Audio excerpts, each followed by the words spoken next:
The following program is a Nightingale Conant production for Simon & Schuster Audio.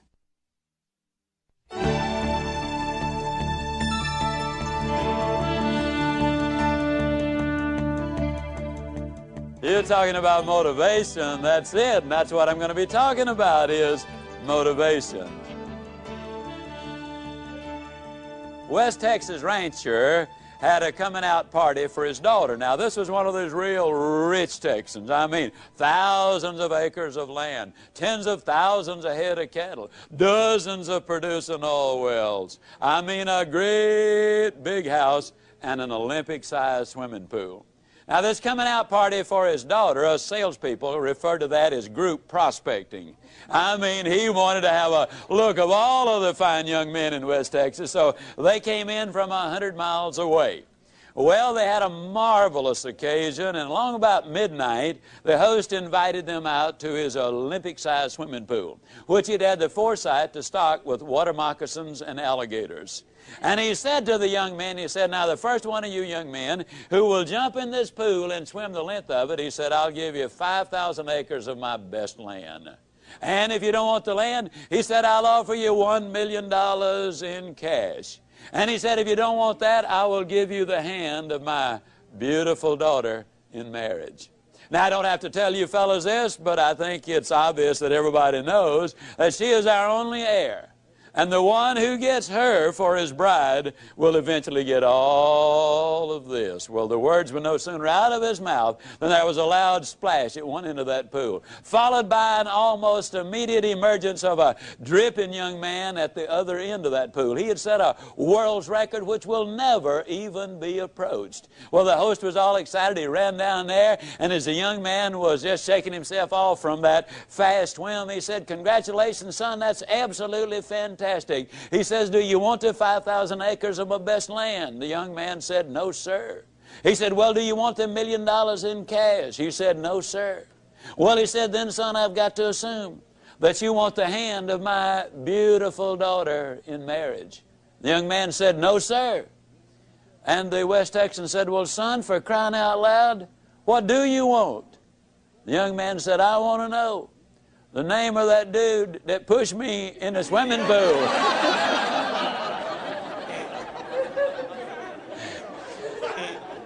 Now, I think we'll all agree that he was motivated.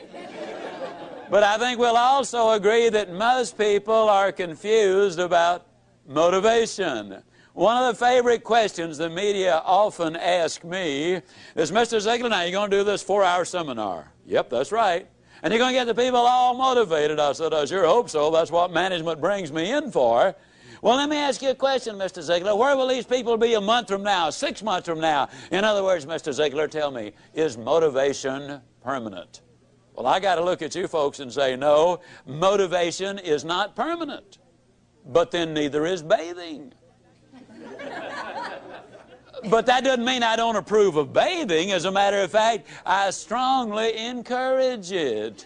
Eating is not permanent unless you don't eat, and then pretty soon your condition will be permanent. No, motivation is not permanent for the simple reason that we've got demotivation, which takes place every day of our lives. There's more confusion about motivation and positive thinking than just about anything that I have ever encountered. I believe in this presentation, though, we're going to be able to clarify much of that for your benefit, and more importantly, share with you how you can keep the motivation and the positive thinking going.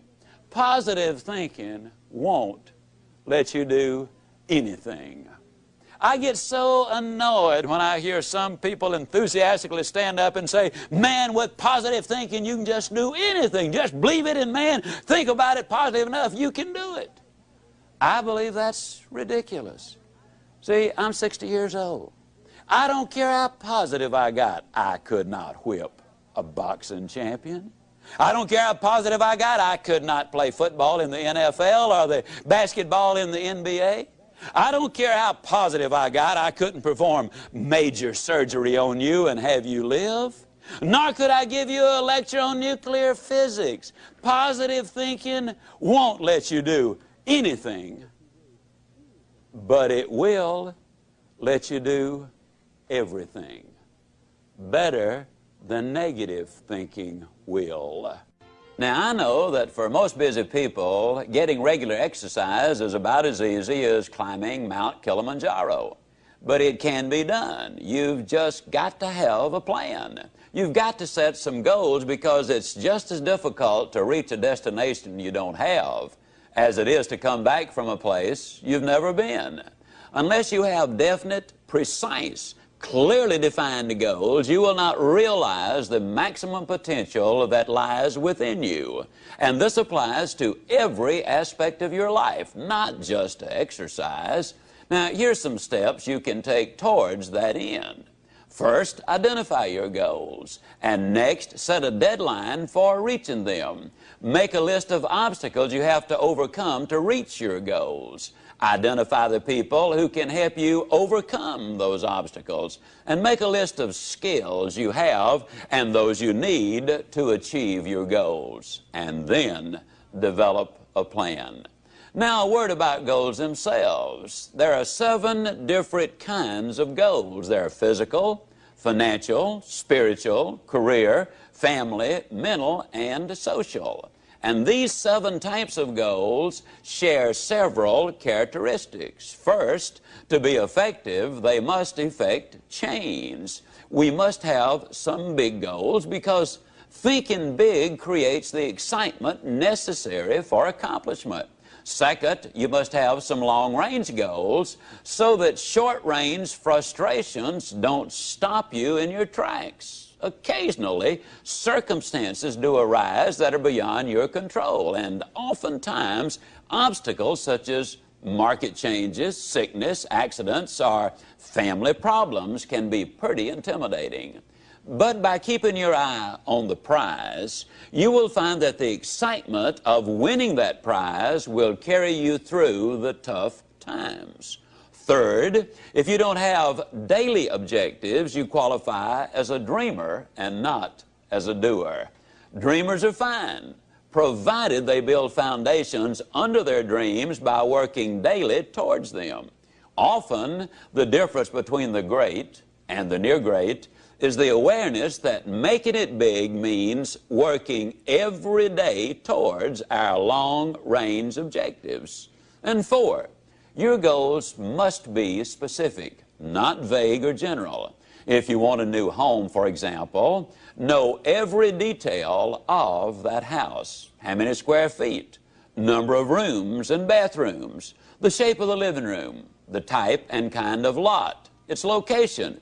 If it's a car you're dreaming about, picture the make, the model, the color, and every option you want it to have. You see, if you want to reach your goal, you must see it, be able to smell, to touch, and to taste it.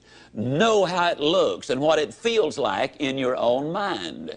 Before you can reach that goal, you see, it is true that whether you think you can or think you can't, you are generally right.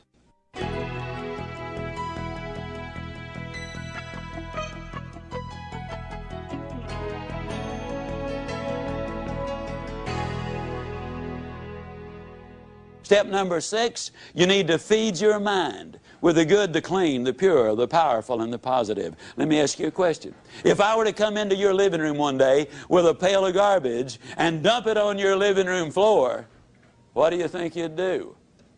I bet I can answer the question. You would either get your gun and say to me, "Now, Ziglar, I'll bet you can clean that up." Or you'd get on the telephone and you'd call the police. Or you'd whip me as long as I was there. Those are things you would probably do. I mean, and then for months you'd be talking about this crazy guy came in my home, dumped garbage on the floor, ought to shot him. As a matter of fact, I wish I had. But we could clean the garbage up off your living room floor. But what about the garbage that we dump in our mind every single day?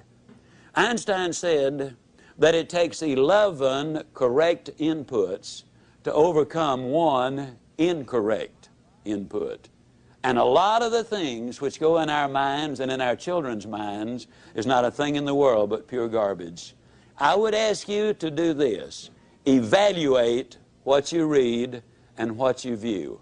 Evaluate it in this light. Will this really help me to accomplish my objectives in life? Or is this going to be a deterrent to me accomplishing my objectives in life? Remember, you're what you are and where you are because of what's gone into your mind. And you can change what you are, you can change where you are by changing what goes into your mind. Now, as you probably suspect, I'm an absolute enthusiast about the cassette recorder. I believe it's the most fascinating educational tool that we have in our country. I was a visiting scholar for the University of Southern California for 2 years. One of the things they discovered was that if you live in a metropolitan area and drive 12,000 miles a year, that in 3 years' time you can acquire the equivalent of 2 years of college education. You can learn virtually anything you want to know about finances, foreign languages, the Bible, how to set goals, how to close sales, how to plan your life. You can learn so many things while you're there in your car. Feed your mind. Second thing I would encourage you to do is start reading something good every day. Did you know if you read 20 minutes a day and you're an average reader, that at the end of the year you will have read 20 200-page books, and that the average American only reads one good book a year? Think of what an advantage that will give you over the competition in whatever field you're in. Now, who does these things? Well, Mary Kay Ash of Mary Kay Cosmetics told me that she would never get in her car without a cassette that she could listen to while she was going somewhere. H.L. Hunt, worth $3 billion at his death, listened to cassette recordings until after he was 80 years old. Wallace Johnson, one of the co-founders of Holiday Inns International, over 80 years old, tells me he listens every day and reads at least 2 good books every month. Alan Bean, one of the astronauts who walked on the moon, told me that the astronauts on their way to the moon and back, and please understand, these people have the best self-images, the most clearly defined goals, the most positive mental attitude. They're the most confident, competent people as a group maybe that our country has. But these people were listening to motivational recordings on their way to the moon and back. And what a delight it is for me to be able to say that some of the recordings they were listening to were fantastic. You need to feed your mind. Now, a lot of times people say, yeah, you know, when I'm down in the dumps just a little bit, I really enjoy listening because it gives me a lift. Well, I'm glad to hear that, but let me give you the most surprising news maybe you've ever heard. It's good to listen when you're down. But, folks, the ideal time to listen is when you're sky high. Let me tell you why. When you're down, sometimes you grab at straws, and sometimes you grab the wrong straw. Also, a lot of times, and here's the real benefit to listening, it triggers your imagination, stirs up all of the stored information which you already have in your mind, and a lot of the good ideas then come forth. But if you're too down to accept them, then you turn away the very best ideas of all. Listen when you're up. And then with those endorphins popping, and they do pop as a result of listening to good motivational recordings, when you listen then and new ideas pop in your mind, it generates even more excitement. Here's what we've discovered. You need to listen at least 16 times to get the complete message. That's the reason I say listen to this over 16 times, because you will get all of it then. It will become a part of you. Let me say it again. You probably have been in the process of making decisions right now. As you listen, you will make those decisions. But as you listen over and over, the decision changes to commitment. And once you've made the commitment, then you will seek the training which will make the difference, because that means behavior changes. And when you change behavior, then you start developing winning habits. And that's what this is really all about. Step number 7, if you want to build a winning attitude, you need to take time, and this is probably going to surprise you based on what you've heard me say so far, but you need to take time to be quiet. You know, the average American sleeps 30 minutes too late. every day. And when that opportunity clock does sound off, they hit the floor, I mean, in a dead run. They scoot past the kiddies' room on the way to the kitchen. They bang on the door, and they say, "Get up, kids, we got to go to school. Now, I don't have to tell you again. We were late yesterday morning. Don't want it to happen again." And they scoot on back to the kitchen. They plug in the coffee maker in the toaster, and on the way back by the kids' room, they bang again. Now, what I tell you, not going to have to tell you again. They scoot in, they get dressed real fast, you know, they shave and apply their makeup, and by then the kids are up. They rustle them into the den, and they set a bowl of cereal in front of them, turn the television set on, running their mind and their body all at the same time. They gulp their breakfast down, they hop in their car, and woe be to that person who dares to pull in on them when they've got the traffic jump on them. I mean, it will be too bad for them if they do. They hustle down, they drop their kids out, they rush on down to their work, and they're busy all day, and in the evening they come home and repeat that process, and by the time they get ready for bed, after watching 3.5 hours of television, they are exhausted. You know what we need to do, folks? We need to take time to be quiet. You need to do it at least 4 or 5 times a week. A lot of people say, "Well, that guy keeps talking about time for this and time for that. I don't have time for all of these things." Let me tell you how you can create an extra 3 hours every day of your life, guaranteed. Get your TV guide out on Sunday afternoon and look at the shows that you really want to see that week. Over 70% of all of the time spent watching television, you're watching things you have no interest in watching. Let me encourage you to do this. Take a slow, lazy, drifting, absolutely meaningless walk. Just almost go to sleep on the walk. Not an exercise walk, you need to do those too, but a very quiet walk. Pick out a place in your home where you can be absolutely quiet on occasion. If you have to get up 30 minutes earlier, that's wonderful. I don't know why, but I seem to wake up earlier in the winter months than I do in the summer months. And when I get up, it's pitch dark. I have a nice little office. I go in there and I turn on the gas log. And I sit there. And every time I do that, without exception, I have the most exciting day of my life. I simply run through my mind the things I'm going to be doing. As you plan the day, as you think of all of the things we've got to be excited about, it really does renew your energy, and it gets you excited about the day. Now, let me tell you something.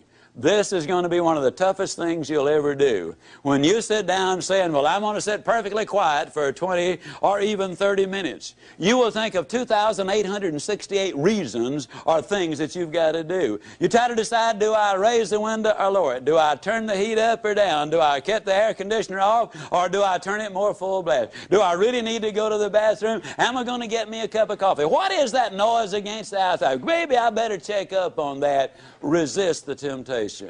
Spend a few minutes in quiet, reflective thought. It does make a difference. Take time to be quiet. Step number 8, take time for those you love. Dr. Herb True, professor at Notre Dame, outstanding speaker, good friend of mine, suggested this, which I really think is so valid. Frequently, every 2 or 3 months, you should close your eyes and visualize that everybody whom you love, really love, were suddenly, completely, totally, and forever taken out of your life. Then ask yourself the question, what would your regrets be?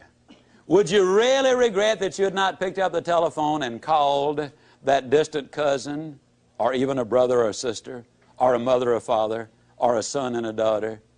Would it be really a heartbreaking experience because you had not called and said, "You know, I'm really sorry that we had the problem.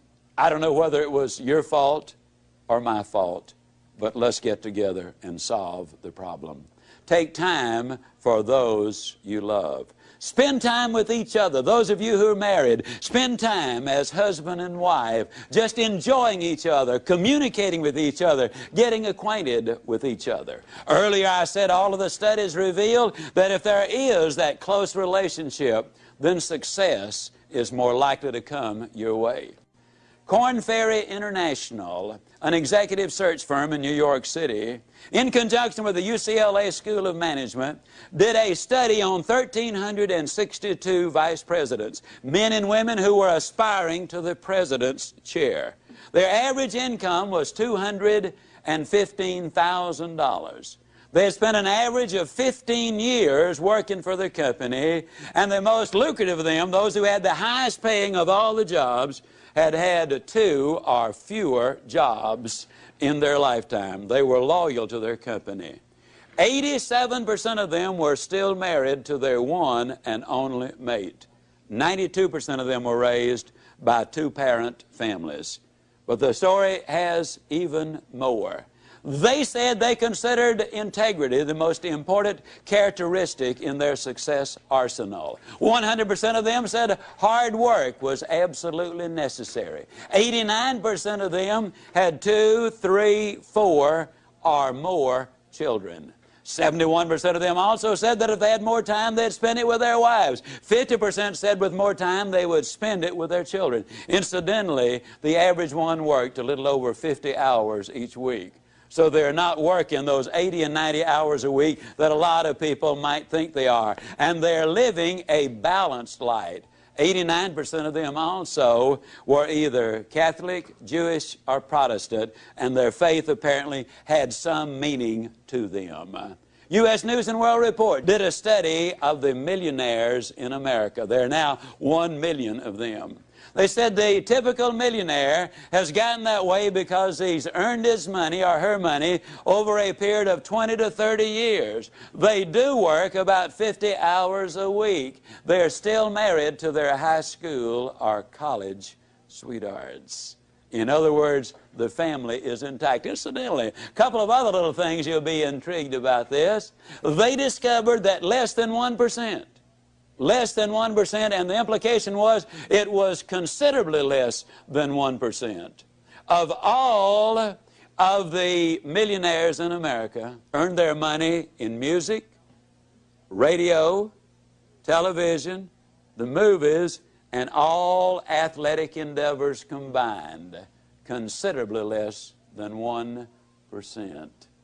Intriguing, isn't it? Also, they discover there are far more salespeople who are millionaires than doctors. And me being a salesman, I kind of related to that one. I thought it was neat. Now, what does all of these studies really say?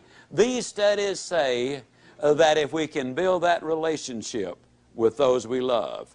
Now, your family might simply be mother and daughter. It might be father and son. It might be husband and wife. It might be brother and sister. But you know who you're close to. The better you get along with the ones you love, the more likely you are to be successful in whatever else it is you do. Now, what do these steps involve? Let's do a very quick review of them. Those 8 steps, number 1, we decided we would not judge the day by the weather. Number 2, we'd learn to look for the good in every situation and every person. Number 3, we would greet people properly, whether it was on the telephone or in person. Number 4, we would identify the go-lights of life for what they really are. Number 5, we would take care of our physical body. Number 6, we would daily feed our mind with the good and the clean and the pure and the powerful and the positive. And number 7, we would take time to be quiet, to recharge our batteries. And number 8, we would spend time with those we love. Now, let me give you a little warning. When you start doing the things we're talking about, when you start talking about go-lights and warms and strong ends, when you start talking about super good but I'll get better, when you start talking about outstanding but I'm improving, there will be some who will criticize you. You can count on it.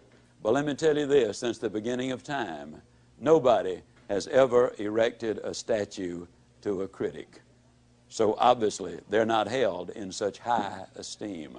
I might also warn you that there are some people who will laugh at you. But let me remind you that the little world laughed, but the big world gathered on the banks of the Hudson when Robert Fulton went steaming by. The little world laughed, but the big world was at Kitty Hawk when the Wright brothers made that historic flight. The little world laughed, but the big world was tuned in when Alexander Graham Bell made that phone call that open the lines of communication which are so important today. The little world might laugh as you set out on your objective, but let me point this out. The big world is going to be right there at the finish line, cheering you across. Let me also emphasize that what you get by reaching the destinations you set in life, what you get is not nearly so important as what you will become by reaching your destination. You see, you'll become the winner you were born to be. Buy these ideas, do these things, take these steps, follow these procedures, because if you do, I can close by saying, do these things and I definitely will see you. And yes, I do mean you at the top.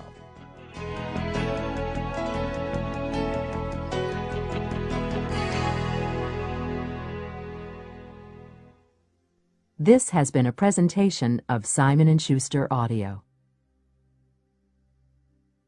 You know what positive thinking will do? Positive thinking will let you use your ability. And I'm here to tell you that is all you really need. Positive thinking won't let you do anything, but it will let you do everything better than negative thinking will. Will you buy that idea? Does that make sense to you? Okay, it lets you use your ability. See, that's what we want to communicate with you in this presentation. Now, J. Allen Peterson, in his beautiful book, The Myth of the Greener Grass, points out that according to one computer study, over 90% of the input in our minds on a daily basis is of a negative nature. Shad Helmstetter, in his book, points out that the average 18-year-old American has been told 148,000 times, no, or you can't do it. But I talk about demotivation and negative input and so forth. Let me share with you just some of the things that maybe you've heard. An overweight person sits down at the table and what do they say? Everything I eat turns to fat. A parent sends a child off to school and says, now don't you get run over. I mean, that's about as negative a statement as you can get. You see, our terminology is all fouled up. We wake up in the morning with the aid of an electronic rooster, and what does the average person call that electronic rooster? You tell me. Alarm clock. But you see, they sound the alarm when the building catches on fire. That scares people. They sound the alarm when the bank's being robbed. That scares people. If you wake up to an alarm, that scares people. No wonder they're negative. It's an opportunity clock. Well, you think about it. If you can hear it, that means you've got an opportunity to get up and go. If you can't hear it, that might mean you done got up and gone. I mean, you think about it, it really is an opportunity clock. How negative are we? They bring out a loaf of bread, and what do they call the first slice? I mean the first slice on the loaf of bread. Tell me, the heel or the end? Isn't that crazy? Never saw a loaf of bread in my life that didn't have two beginnings. I mean, we really need to explore that. Now, what we want to do is we want to look at a formula. And this formula is a very significant one. William James, the father of American psychology, the man who really wrote the original books, he's from Harvard, says that if you want to change your life, you've got to do it immediately and you've got to do it flamboyantly. Now, I want to emphasize as I get involved in this, during these next few minutes, the chances are enormous that you are going to be making some decisions. And they will be good decisions. But they also will be emotional decisions, kind of like a New Year's resolution, which some people break the very next day. Decisions are easy to make. Business people make hundreds of them virtually every day of their life. Now, if that decision is going to mean anything, it's got to be reinforced over and over and over, and it's got to be done enthusiastically. Now, if it's reinforced often enough and enthusiastically enough, then the decision becomes a commitment. Now, once you've made a commitment to do something in your life, ladies and gentlemen, then you will seek the training. You will demand the training that will enable you to utilize and reach the commitment which you've made. Now, training is what makes behavioral changes in your life. If the training is good, that means you will develop winning habits. And ladies and gentlemen, all you've got to do is practice winning habits long enough, and you yourself will become a winner. You see, we were born to win. I believe that with all my heart and soul. We were born to win.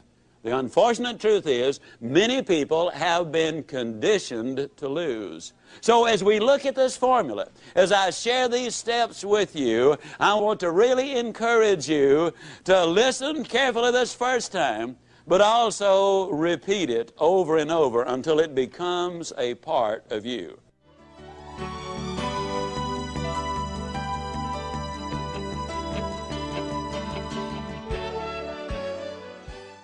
To break a bad habit, smoking, drinking, habitual lateness, being overweight, whatever, the first and most important thing you must do is decide that you really want to change. That is a decision you and only you can make. Without this motivation, no person or procedure will have any significant impact on your behavior. You must decide that you want to take control of your life, that you want to be free, that you want to do things with your life instead of having things done to your life. Secondly, if you need to, get help. Interestingly enough, many people quit their bad habits in the same way they acquired them, by associating with people who share their goals. Alcoholics Anonymous, Gamblers Anonymous, Overeaters Anonymous, literally hundreds of self-help organizations provide just this sort of positive association and support for people with problems. Thirdly, try substitution. There is really no such thing as eliminating a habit. You simply substitute a good one for a bad one. The psychologists say that it's important to have a new activity or habit to fill the void when you start shedding old habits. In place of eating, you might try jogging. Instead of drinking, you might try talking. In place of smoking, substitute writing. In other words, don't be unwise in your habits, but rather aspire to maturity and wisdom and keep your mind well and emotions focused on positive ideas. Step number 4. Use the psychological technique of imaging, of visualizing yourself as free of that destructive habit. Picture yourself as doing something else, something positive, something winning. And a final suggestion. Once you decide to grab hold of a new habit, you will need, for a while, to force yourself to hold on real tight, to hold on to it for all you're worth. Eventually, it will get easier and even become fun. But at first, to make it stick, to turn it into a real good habit, you've got to make yourself do it for at least 21 consecutive days. Do it for 21 consecutive days in a row, and you'll have a real good shot at beginning to live a different kind of life. You might just become a happier, more motivated, excited, and enthusiastic person.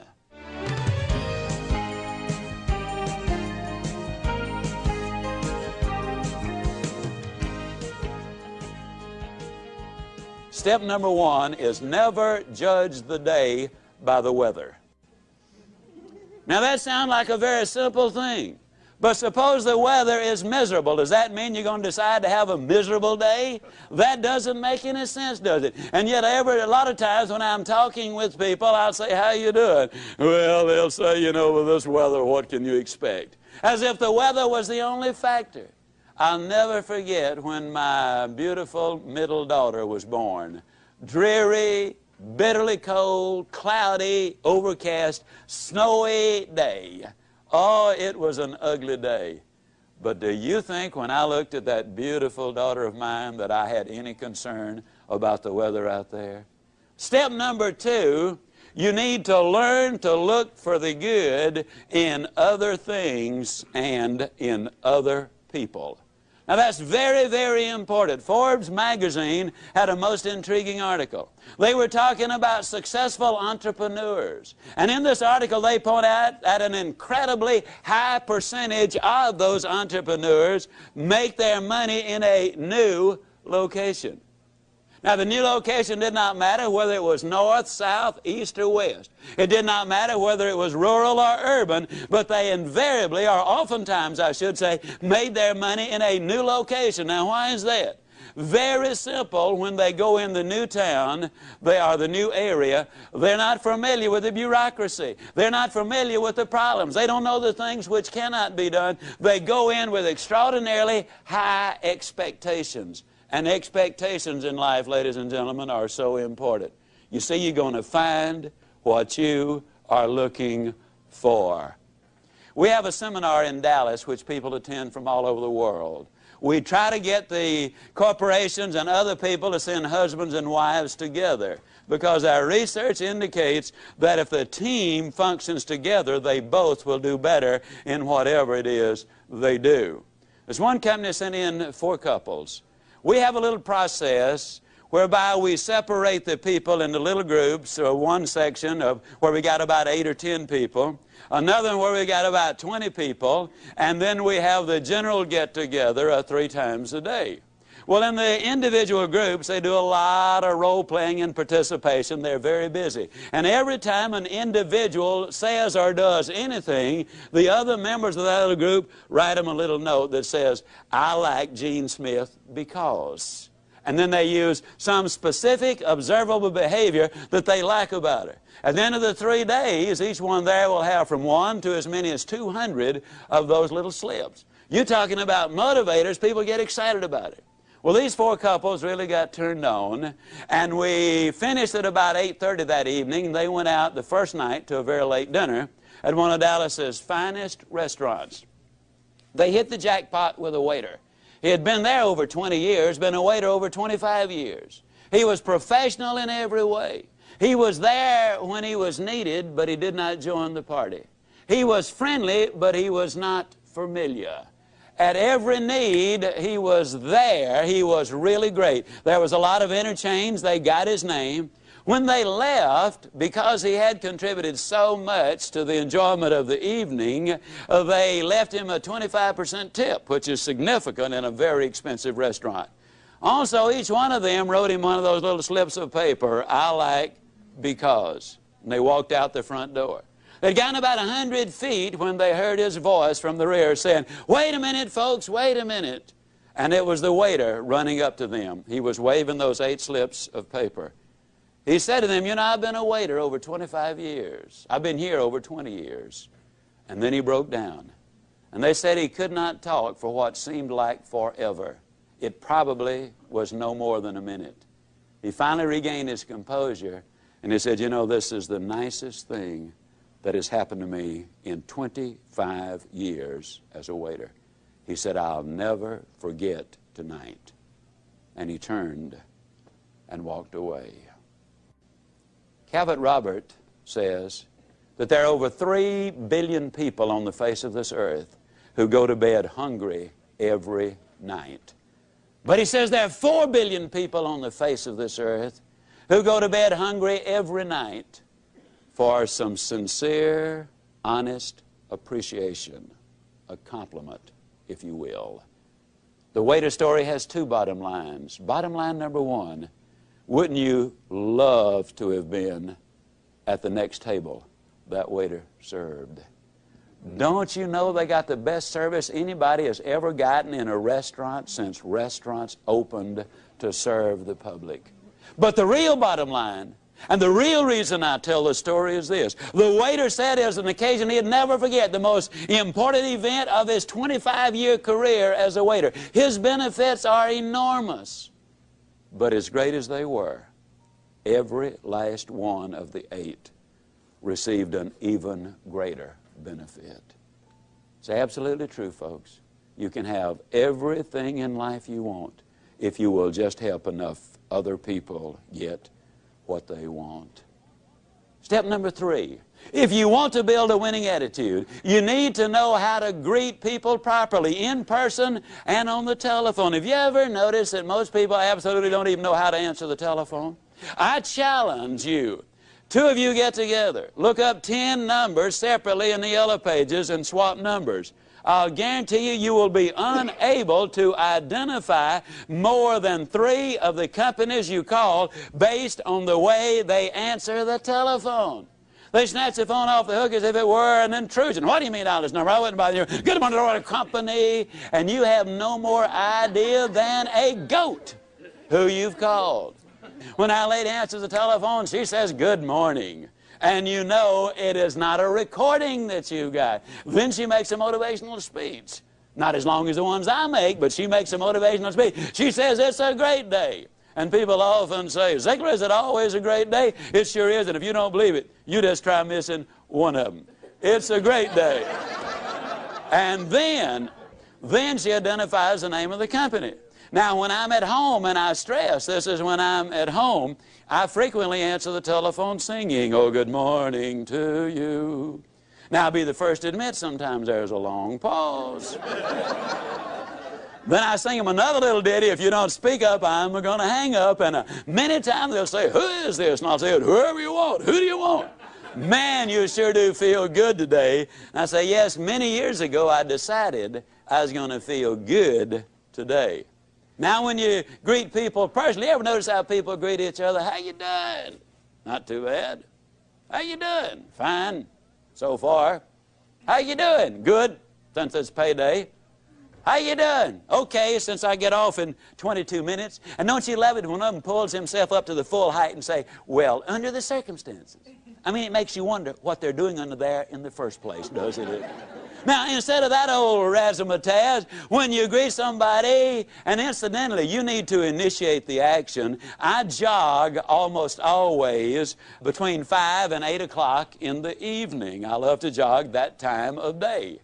And when I jog, every time I meet somebody, I always give them the same greeting. Good morning. And in 85% of the cases, by actual count, they always respond either all the way with good morning, or they'll get part of it out. Good it's not morning, man, it's evening. I made this talk the other night in Dallas at about 8:30 in the evening. By the time we left the motel, it was 9:45. I stepped on the elevator. There was a fella on it. I said, good morning. He said, good morning. Now, what am I saying with this? I'm saying that people respond in kind. And if you want to set the tone and the pace, not only in your own life, but in your family and also in your company, this is something you can really do. Now, when somebody says to you, how you doing? Instead of that old negative baloney, why don't you just tell them the truth? Get yourself a 3x5 card, and on one side write outstanding, but I'm improving. On the other side write super good, but I'll get better. And then when somebody says, how you doing? You whip out that card and you say, outstanding. But I'm improving, and I'll guarantee you, you'll never feel sillier in your life. As a matter of fact, you won't even be able to finish it. You'll be laughing on the way, and the other person will too. I will guarantee you, if you'll do this for 3 weeks, you will be shocked at what happens to you as a result of it. Greet people properly. Super good, but I'll get better, or outstanding, but I am improving. Now, a lot of times people say, well, Zig, do you ever have any interesting experiences with this kind of an approach? I said, yeah, sure do. Never will forget, several years ago, on a brutally hot day in Dallas, I had a unique one in a cafeteria. And let me qualify this by saying that when my youngest daughter was 16 years old, the only job she could get was in the cafeteria line. Now, cafeterias are very big in the Southeast and the Southwest. And I had never realized just what a terrifically tough job they have on those serving lines. When I watched my daughter, I immediately made a decision. I decided that never again would I ever go down a cafeteria line again without enthusiastically greeting every person there and giving them some word of hope and encouragement if possible. But I'll never forget that hot day. Oh, it was brutal. We went in slightly after 1, a buddy of mine and I did, and 98% of their business is done between 11:45 and 1:15. Well, there's only one other person in the line, and he was in front of us. And he apparently was from the same school I'm from, because he was saying good things to everybody. And he done good until he got to the meat department. Then he said something about the weather. Now, you got to understand, some people sweat and some people perspire. The lady cutting the roast beef was sweating. And when that fellow said something about the day, she reached up, she wiped her forehead, and she slung the dirt on the floor, and she said, yes, it has been one of those days. Now, you got to understand, she wasn't talking to me. But she's talking about the only day we got. And she's talking in my town. And I've got a reputation at stake. I cannot sit idly by and let a comment like that be made right there in Dallas, Texas, and me not have something to say about it. So I put my big nose in. I said, yes, it's absolutely magnificent, isn't it? She looked at me with the coldest, most calculating eyes that I've ever seen in my life. And she said, you have been out in the sun too long.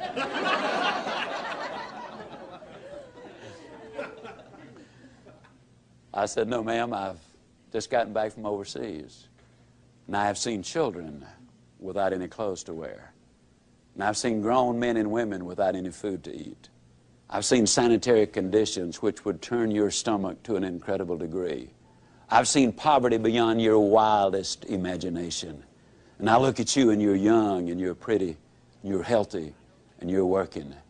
And I know that if you really buy in to the American free enterprise system and give this job which you've got absolutely everything you've got, I know that you can move right up in this company because I'm familiar with this company. And I know that someday you can manage this restaurant or another one like it. And who knows if you really buy into the American dream, but what someday some investors might look at you and decide they wanted you to become a part owner in the enterprise. Personally, I thought it was a magnificent, off-the-cuff, impromptu speech. And I knew that she was grateful for it. I knew that she was especially grateful for the fact that I'd taken my valuable time and given her these priceless insights which were going to make a difference in her life. And I knew she wanted to thank me for doing it, but for fear she might have missed her cues, I decided to give her a little lead-in. I said, now you feel lots better, don't you? She looked at me with even more disgust and said, you are sick.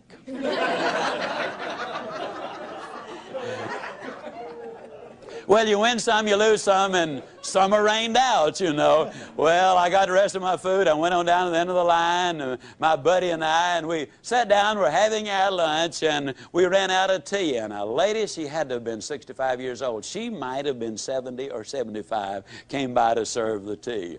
With a sparkle in her eyes like any teenager would envy, as she came up and offered the tea, I said, well, how you doing? She did a little half two-step backwards, and she said, honey, if it is any better, I'd think the deck was stacked. I said, why don't you go tell those ladies on the serving line that? She said, oh, no. She said, if I fool around with them, I'd end up being just like they are. I don't know where she learned her psychology, but she's right on the button.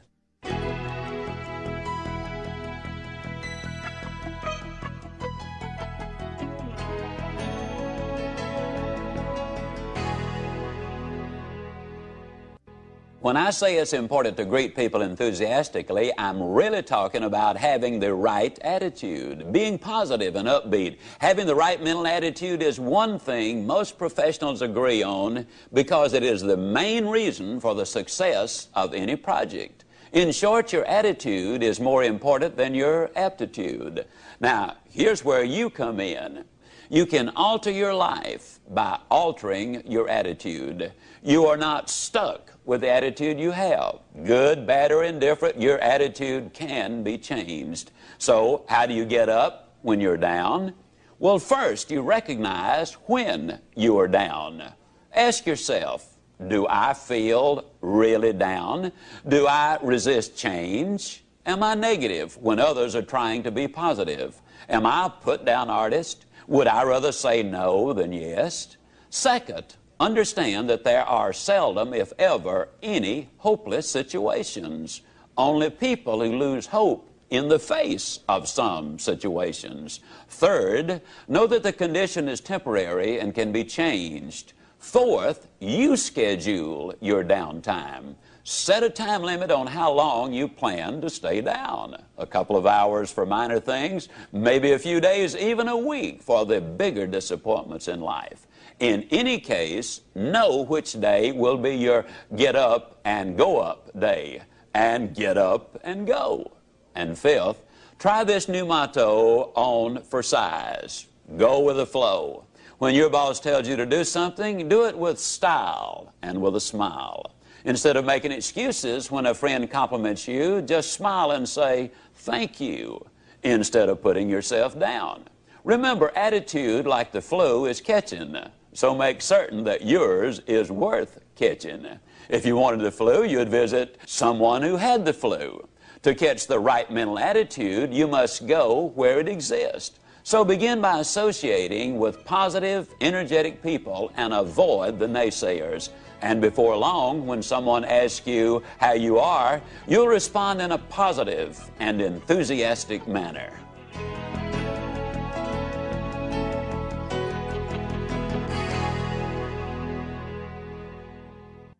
Step number 4 is you need to establish some symbols. It seems that on every street corner in every city I go in, there are some symbols. Some people call them red lights, some people call them stoplights, some people call them traffic lights. And in reality, they've all misnamed them. They are go lights, ladies and gentlemen, and they're put there for the express purpose of making traffic go. The average person spends 27 hours a year in front of those lights waiting on the right color to come along. Let me ask you a question. Have you ever been sitting there waiting on the right color to come along? You're all excited, you're all enthused, you're all motivated, you're listening to your Zig Ziglar tapes.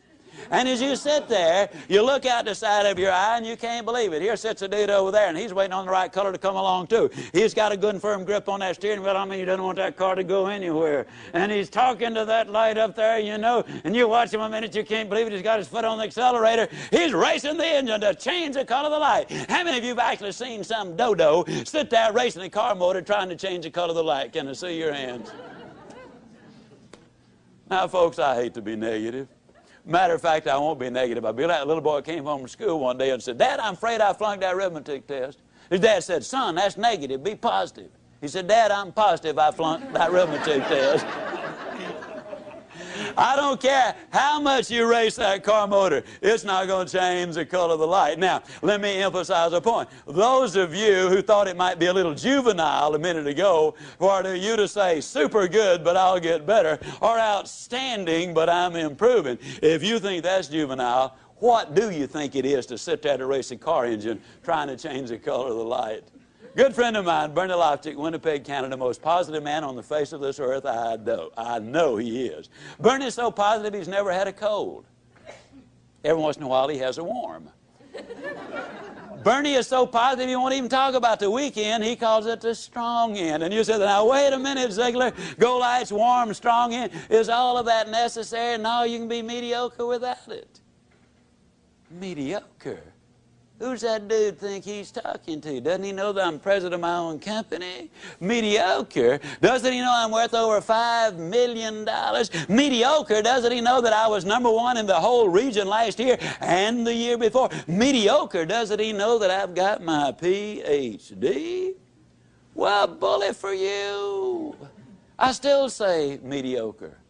You see, success is not measured by how you do compared to what somebody else does. See, you might have 10 times the ability. Success is measured by how you do compared to what you could have done with the ability which you have. You see, what I'm talking about is for you to be #1. Oh, I don't believe everybody can be the biggest and the fastest and the strongest and the smartest, but I believe you are #1 when you get up in the morning and say, today, I'm going to give it my best shot. I believe you're #1 when at the end of the day you can honestly look in that mirror and say, today I gave it my best shot. That's all anybody can ask of you. And you know what? With the ability you have and the attitude you're developing, your best shot is all that is required. You'll be #1. Step number 4, establish those symbols. The next time somebody asks you how to get from here to there, Don't say go down to the second stoplight and turn right. Instead, write yourself a little note for the first few weeks. Put it on the dash of your car. Remember, there are go lights. And then when somebody asks you for directions, you'll be ready. You say you go down to the first go light. And you can't say go light with a straight face if your life depended on it. And you know what? You'll grin from ear to ear. The mind is an associating machine, and I'll guarantee you, you'll get results. Step number 5 to build a winning attitude. To be up 90% of the time and on when you need to be. This one begins with a question. Is there anybody here who has a thoroughbred horse worth in excess of $1 million? Okay? If you did have a thoroughbred horse worth over $1 million, would you keep him up half the night, let him drink coffee and booze and smoke cigarettes and eat junk food? What about a $10 dog? $5 cat? You know, actually, you treat a $5 cat better than you do a $1 billion body. And if you had a $1 million thoroughbred, you'd have the best trainer in the country. You would hire a dietitian to make certain his food was exactly right. You'd have the best facilities. You'd have an air-conditioned barn in the summertime and a steam-heated one in the wintertime. $1 million investment. But here's this $1 billion body. Step number 5 really boils down to the fact that we need to take care of our health. Now, to do that, there are some very simple things to do. You need to get a reasonable amount of sleep, ladies and gentlemen. Dr. Forrest Tennant, the #1 drug authority in the country, in my opinion, he's a consultant for the National Football League. He's a consultant for Texaco. He's a consultant for Abbott Laboratories, the Justice Department, the Los Angeles Dodgers. Has the largest research staff of anybody in the country. Dr. Tennant says that you need a certain amount of sleep. It's a must. Because sleep is the only function which permits the brain to replace certain chemicals in the body. And a lot of people who have difficulty in life can be traced directly to the fact that they've upset that balance by not getting enough sleep and by putting those chemicals into their system, which destroys that. You need a certain amount of sleep. Number 2, you need to eat a well-balanced diet. Number 3, you need to get on an exercise program. I'll just point out that I got on an exercise program 15 years ago. I'm going to brag just for 1 second. In January the 5th, 1987, I went to the Cooper Clinic in Dallas for my physical. I go every 18 months. While there, I stayed on the treadmill longer than any active player in the National Football League who's been tested, and lots of them have been tested. I'm 60 years old. I have a resting heart rate of 41. I can do things today I never could have dreamed of doing when I was 25 years old. When I got on this program 15 years ago, the first day I ran a block. I'm here to tell you that a good exercise program will make a dramatic difference in your life. If you're over 30 or over 30 pounds overweight, get medical advice before you get started. Be sensible about it. Do not try to be a weekend hero and end up in serious trouble. Take care of yourself, but do what is necessary to get in shape physically. Now, a lot of people say, well, Zig, I know you're terribly busy. When do you have time to run? Well, I am so busy I don't have time not to run. That's a literal truth. You see, when you exercise, you activate the pituitary gland. The pituitary gland floods the system with endorphins. Endorphins are over 200 times more powerful than morphine. And the result is you end up on a natural chemical high. And for the next 2 to 5 hours, you're far more productive, far more creative, far more energetic. I invest that few minutes in running and get back hours as a result of it. Take time to get in shape. You need to avoid poison. I'm talking first of all about smoking cigarettes. Every time you smoke a cigarette, you have just decided to die 14 minutes earlier than you otherwise would have died. 17.2% of all the deaths in America are attributed directly to smoking cigarettes. Keep that poison out of your system. Booze, every time you take a drink, it damages and destroys brain cells.